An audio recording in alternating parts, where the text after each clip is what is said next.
Hi friends, welcome to my YouTube channel. ಇವತ್ತು ನೋಡಿ ನಾನು ಕಳ್ಳೆಪುರಿ ಒಗ್ಗರಣೆ ಮಾಡೋದನ್ನು ತೋರಿಸ್ತೀನಿ. ಇದಕ್ಕೆ ಮಂಡಕ್ಕಿ ಒಗ್ಗರಣೆ ಅಂತಲೂ ಹೇಳ್ತೀವಿ. ನೋಡಿ, ಇದಕ್ಕೆ 2 ಈರುಳ್ಳಿ ಸಣ್ಣಗೆ ಹೆಚ್ಕೊಂಡಿದ್ದೆ, ಆಮೇಲೆ 3-4 ಹಸಿಮೆಣಸಿನ್ಕಾಯಿ ಎಲ್ಲ ಎಣ್ಣೆ ಹಾಕಿ ಜೀರಿಗೆ ಸಾಸಿವೆ ಹಾಕಿ ಒಗ್ಗರಣೆ ಕೊಡ್ತಾ ಇದ್ದೀನಿ. ನೋಡಿ, ಈರುಳ್ಳಿ ಮೆಣಸಿನ್ಕಾಯಿ ಫ್ರೈ ಮಾಡ್ತಾಯಿದ್ದೀನಿ, ಹಾಗೆ ಒಗ್ಗರಣೆ ಕೊಟ್ಟು ಫ್ರೈ ಮಾಡ್ತಾಯಿದ್ದೀನಿ.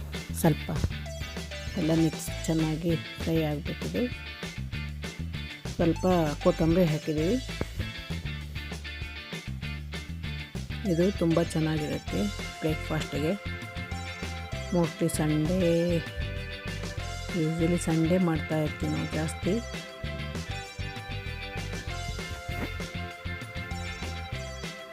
ನೋಡಿ, ಎಲ್ಲ ಚೆನ್ನಾಗಿ ಫ್ರೈ ಮಾಡಬೇಕು. ನಂತರ ಸ್ವಲ್ಪ ಅರಿಶಿನ ಪುಡಿ ಹಾಕಬೇಕು ಇದಕ್ಕೆ. ನೋಡಿ, ಇಲ್ಲಿ ಕಳ್ಳೆಪುರಿ ಇದೆಯಲ್ಲ, ಒಂದು ಅದು ಪ್ಯಾಕೆಟಲ್ಲಿ ಅರ್ಧ ಪ್ಯಾಕೆಟು ತೋಯಿಸ್ತಾ ಇದ್ದೀವಿ. ಒಂದು ಪಾತ್ರೆಯಲ್ಲಿ ನೀರು ಹಾಕ್ಕೊಂಡು ಅದರಲ್ಲಿ ಕಳ್ಳೆಪುರಿ ಹಾಕಿ ಮೇಲೆ ನೀರು ಹಾಕಿ 1-2 ನಿಮಿಷ ಇಡಬೇಕು ತೊಳೆಯೋಕ್ಕೆ. ತೊಯ್ದ ನಂತರ ಮತ್ತೆ ಇನ್ನೊಂದು ಸ್ವಲ್ಪ ನೀರಲ್ಲಿ ಇನ್ನೊಂದು ಸ್ವಲ್ಪ ಕ್ಲೀನಾಗಿ ತೊಳಿಬೇಕು. ಇನ್ನೊಂದು ಸಲ ತೊಯಿಸಿ ತೆಗೆದ್ರೆ ತುಂಬ ಕ್ಲೀನಾಗಿರುತ್ತೆ. ಇದು ನೋಡಿ, ಹೀಗೆ ಒಗ್ಗರಣೆಗೆ ಅರಿಶಿನ ಪುಡಿ ಹಾಕಿ ಫ್ರೈ ಮಾಡ್ತಾ ಇದ್ದೀವಿ.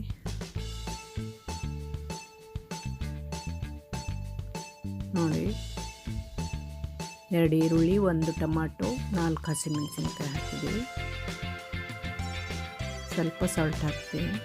ನಂತರ ಇನ್ನೊಂದು ಸ್ವಲ್ಪ ಹಾಕ್ಕೊಳ್ತೀನಿ. ನೋಡಿ, ಈಗ ಸ್ವಲ್ಪನೇ ಹಾಕಿದರೆ ಸಾಕು. ಈಗ ಒಗ್ಗರಣೆಗೆ ಸಾಲ್ಟು.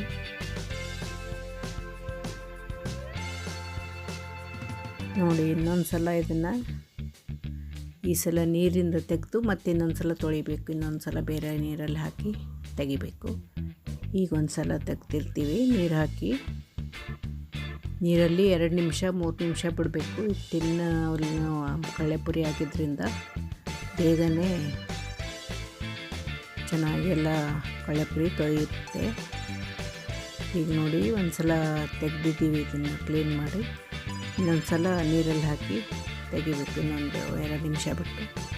ನೋಡಿ, ಇದರಲ್ಲಿ ಮತ್ತೆ ತಿರ್ಗಾ ಪಾತ್ರೆಯಲ್ಲಿ ಹಾಕಿ ಮತ್ತೆ ನೀರು ಹಾಕ್ತೀನಿ. ಮೇಲೆ ನೀರಲ್ಲಿ ಹಾಕಿ ತೊಳಿಬೇಕು. ಇನ್ನು ಫುಲ್ ಕ್ಲೀನ್ ಆಗುತ್ತೆ. ಕಳ್ಳೆಪುರಿಲಿ ಏನಾದರೂ ಕಸರು, ತಳಕ್ಕೆ ಏನಾದರೂ ಬ್ಲ್ಯಾಕ್ ಥರ ಇರುತ್ತಲ್ಲ, ಅದೆಲ್ಲ ಹೋಗುತ್ತೆ. 2 ಸಲ ಹಾಕಿ ನೀರು ಹಾಕಿ ತೊಳೆದ್ರೆ ತುಂಬ ಚೆನ್ನಾಗಿರುತ್ತೆ. ನೋಡಿ, ಅದು 2ನೇ ಸಲಕ್ಕೆ ಸೀದಾ ಡೈರೆಕ್ಟಾಗಿ ಒಗ್ಗರಣೆ ಮಾಡಿರ್ತೀವಲ್ಲ, ಆ ಒಗ್ಗರಣೆಗೆ ಮಿಕ್ಸ್ ಮಾಡ್ತಾ ಇದ್ದೀನಿ. ತೆಗೆದು ಇದನ್ನು ಕೈಯಿಂದ ಹೀಗೆ ನೀರೆಲ್ಲ ತೆಗೆದು ಒಗ್ಗರಣೆ ಮಾಡಿರ್ತೀವಲ್ಲ ಆ ಪಾತ್ರೆಗೆ ಹಾಕಬೇಕು. ನೋಡಿ, ಹಾಕ್ತಾ ಇದ್ದೀನಿ. ಹಾಕಿ ಮತ್ತೆ ಒಗ್ಗರಣೆ ಜೊತೆ ಎಲ್ಲ ಮಿಕ್ಸ್ ಮಾಡಬೇಕು.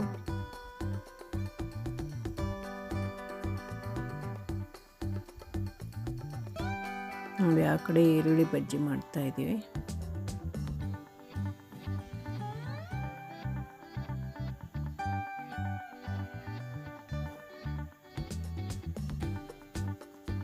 ಬಜ್ಜಿ ಕೂಡ ಇದ್ರ ಜೊತೆ ಕಾಂಬಿನೇಷನ್ ಚೆನ್ನಾಗಿರುತ್ತೆ, ಕಳ್ಳೆಪುರಿ ಒಗ್ಗರಣೆ ಜೊತೆ.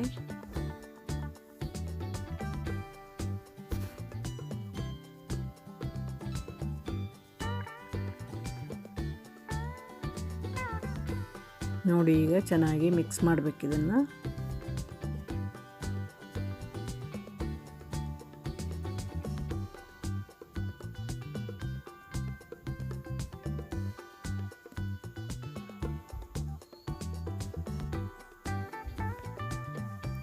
ಇನ್ನು ಸ್ವಲ್ಪ ಸಾಲ್ಟ್ ಹಾಕ್ತಾಯಿದ್ವಿ. ಆವಾಗ ಸ್ವಲ್ಪ ಹಾಕಿದ್ವಿ, ಇನ್ನೂ ಒಂದು ಸ್ವಲ್ಪ ಸಾಲ್ಟ್ ಹಾಕ್ತಾಯಿದ್ದೀವಿ.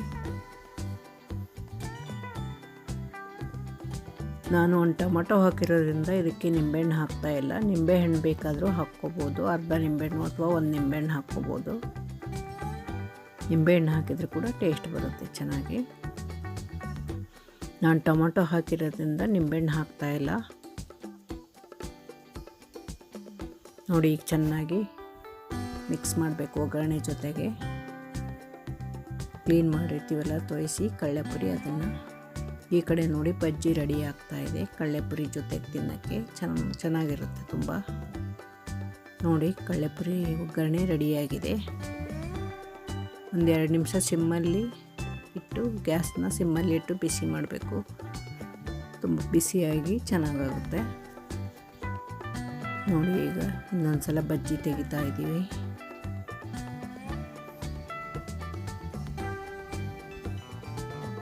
ಈರುಳ್ಳಿ ಬಜ್ಜಿ, ಮಿರ್ಚಿ ಬಜ್ಜಿ ಕೂಡ ಚೆನ್ನಾಗಿರುತ್ತೆ ಇದಕ್ಕೆ ಕಾಂಬಿನೇಷನ್ನು. ಇದುವರೆಗೂ ವಿಡಿಯೋ ನೋಡಿದ್ದಕ್ಕೆ ಥ್ಯಾಂಕ್ ಯು. ನೋಡಿ ಕಳ್ಳೆಪುರಿ ಒಗ್ಗರಣೆ ರೆಡಿಯಾಗಿದೆ. ನೀವು ಮಾಡಿ ನೋಡಿ, ತುಂಬ ಈಸಿ.